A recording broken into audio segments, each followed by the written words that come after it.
Again, the controversy surrounding the Confederate flag has fueled a debate in the United States, with some calling it a symbol of hate, while others claim it's part of their heritage. RT's Maria Finoshin is travelling through the southern states to gauge opinion on that. She's now in North Carolina, where she's focusing on racial division.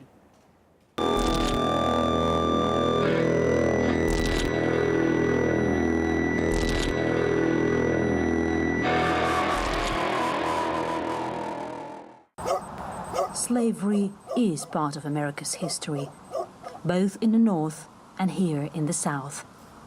Traveling across the former Confederate states, we felt this is something people are still trying to come to terms with.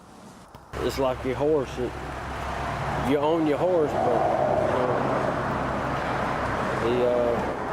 you don't abuse your horse. You take care of him, you pet him, you feed him good.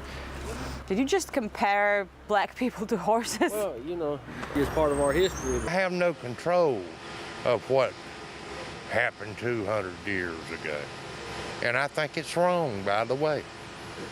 But I didn't do it. You didn't do it. They better start thinking about today. But how different today is.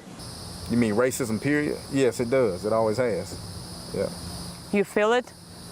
Yeah, at times I have. Yeah. How? I mean, it's just the way people treat you, the way people look at you.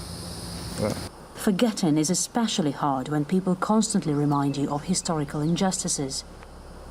Oppression, racial subjugation, the cause of slavery. The future cannot be built on symbols of war, hate, and divisiveness. The time has come to remove this symbol of hate and division from our state capitol. We cannot have a flag of exclusion and hate waving in a place of honor. They should just leave it alone, or they're just going to start a big war about it. The nationwide debate over the Confederate flag has uncovered scars that people here would prefer remain buried.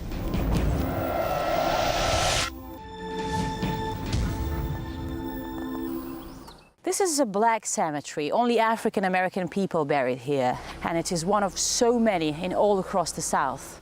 You can find them in every American state, old as well as very new. Divisions in life do not stop after death.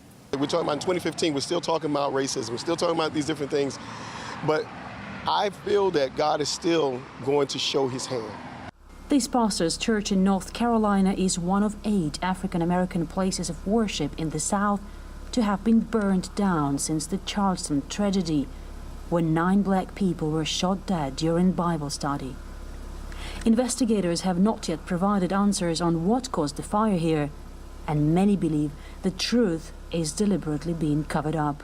I definitely believe somebody burned it on purpose. Why do you think so? Because we're living in the end of times, maybe.